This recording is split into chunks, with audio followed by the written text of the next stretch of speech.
Esse é um vídeo um pouco diferente do que eu costumo fazer, mas ainda conversa com um tema recorrente do canal. Como algumas pessoas usam pautas sociais, especialmente a comunidade LGBT, para gerar engajamento e construir conteúdo. E um aviso, esse vídeo pode acabar sendo um gatilho para algumas pessoas, já que envolve homofobia, transfobia e etc. Mas chega de enrolação. Oi, meu nome é Kalel e dou as boas-vindas a todo mundo a mais um vídeo do canal.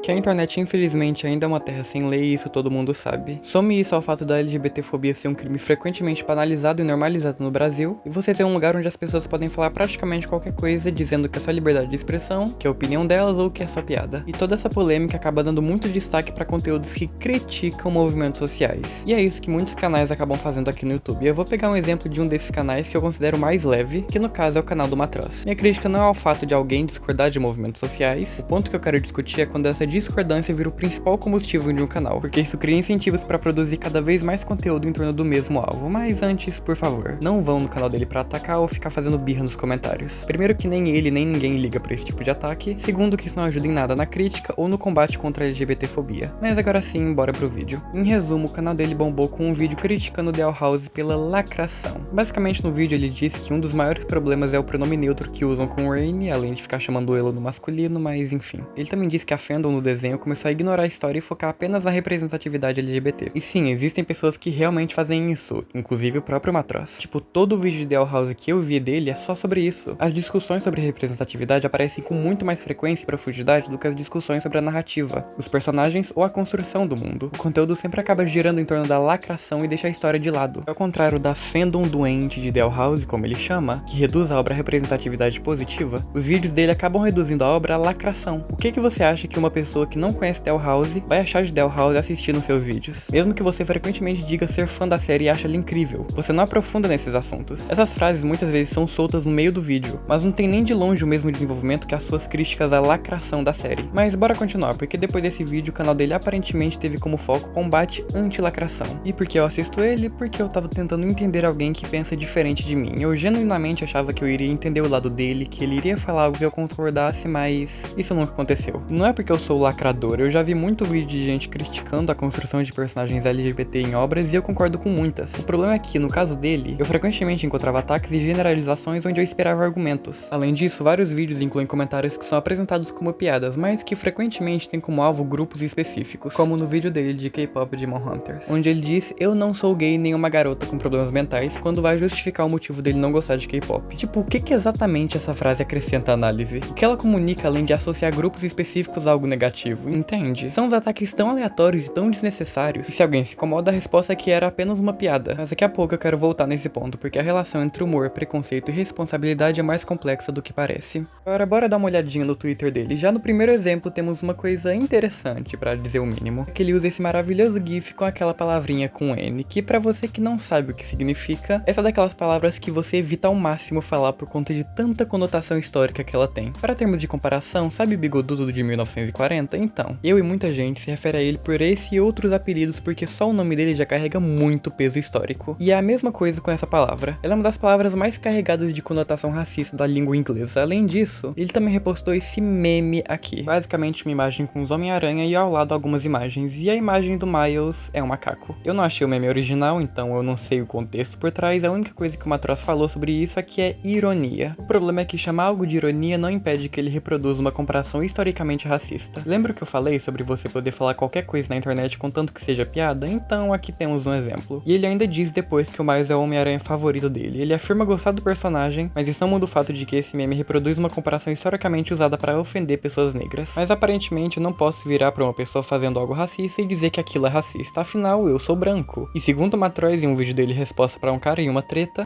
se fosse uma pessoa trans ou negra fazendo esse exato mesmo vídeo, aí sim eu iria ficar pensativo e eu iria considerar seriamente que eu errei e passei do ponto. Agora deixa eu te perguntar uma coisa, por que a identidade de uma pessoa muda o peso que você dá aos mesmos argumentos? A cor de pele e a identidade de gênero de uma pessoa são mais importantes para suas considerações finais do que os argumentos que ela levanta? O que me incomoda nessa resposta é que a discussão deixa de ser sobre o conteúdo da crítica e passa a ser sobre quem tá fazendo a crítica. Independentemente de quem aponta o problema, a questão continua sendo se o conteúdo compartilhado reproduz ou não uma comparação racista. E agora, bora entrar em um assunto que é bem frequente no canal dele, pessoas trans. Mano, o tanto que ele usa de pessoas trans como alvo de piada, tipo falar traveco, o que pode parecer besteira pra você que não entende do assunto, mas é a mesma lógica da palavra com N. O peso histórico por trás dessa palavra usada para desumanizar pessoas trans e travestis. É bom lembrar que transfobia afeta pessoas cisgênero também. A quantidade de casos de mulheres cis que são xingadas e até agredidas por serem confundidas com mulheres trans, simplesmente por serem masculinas, é absurdo. Isso vale pra homofobia também. Tem muita gente heterossexual que morre por serem confundidas com homossexuais. Não importa se você não se sente incomodado que façam piadas com você. Lá no seu vídeo respondendo comentários do seu vídeo sobre lacração em Del House, você comenta sobre pessoas que atacaram sua forma de falar, gente dizendo pra você se desligar, dizendo que sua mãe devia ter interrompido sua gravidez. Tudo isso poderia muito bem passar pelo mesmo argumento de que é só uma piada. Mas não é, você sabe que não é porque você foi o alvo dessas piadas. Piadas também comunicam ideias, reforçam associações e influenciam a forma como enxergamos determinados grupos. O humor tem limite justamente porque o humor tem consequências, principalmente se forem piadas ácidas. O que não tem problema você gostar, mas ficar pregando liberdade de expressão irrestrita e humor sem limites é sim perigoso. Sua reação aos ataques que você sofreu foi bloquear os comentários, mas é bom lembrar que a sua reação podia ter sido muito mais extrema, como é a reação de muita gente. Essas piadas não têm graça do mesmo jeito das piadas que você e seu público fazem sobre a comunidade LGBT, muito pelo contrário. Carregam dor, carregam histórias, carregam um passado onde elas não eram piadas, eram uma forma de desumanizar os outros. Quando os ataques eram direcionados a você, eles não deixavam de ser ofensivos porque alguém os chamou de piada. O fato de uma mensagem vir acompanhada de humor não faz com que ela deixe de comunicar alguma coisa.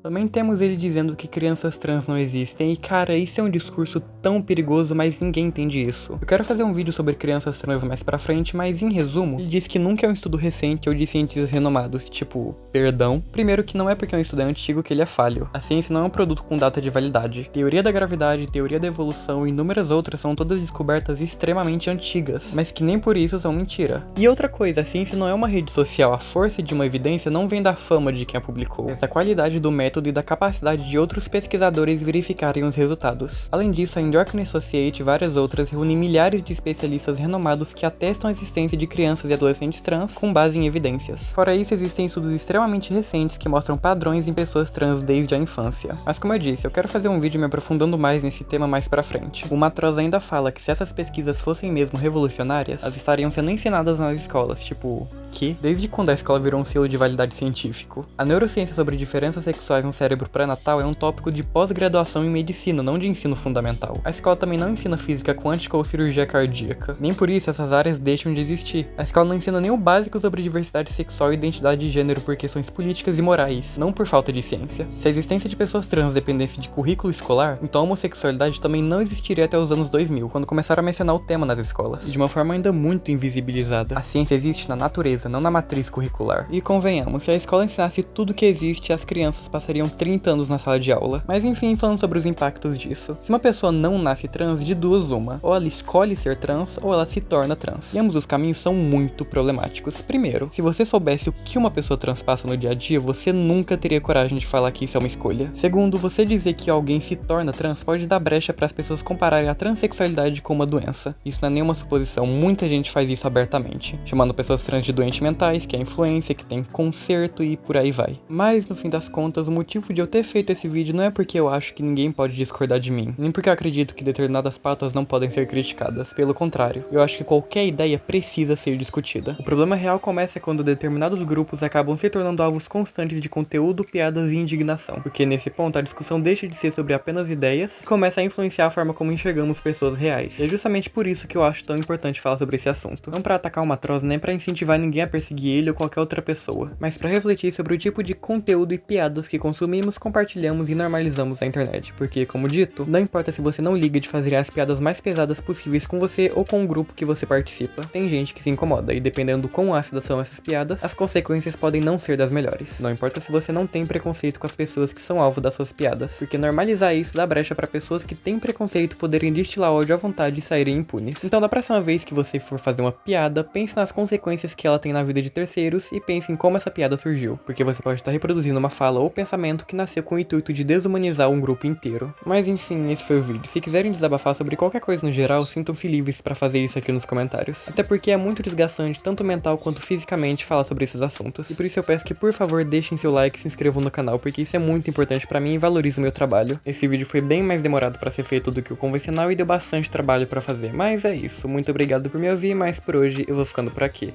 Até o próximo vídeo.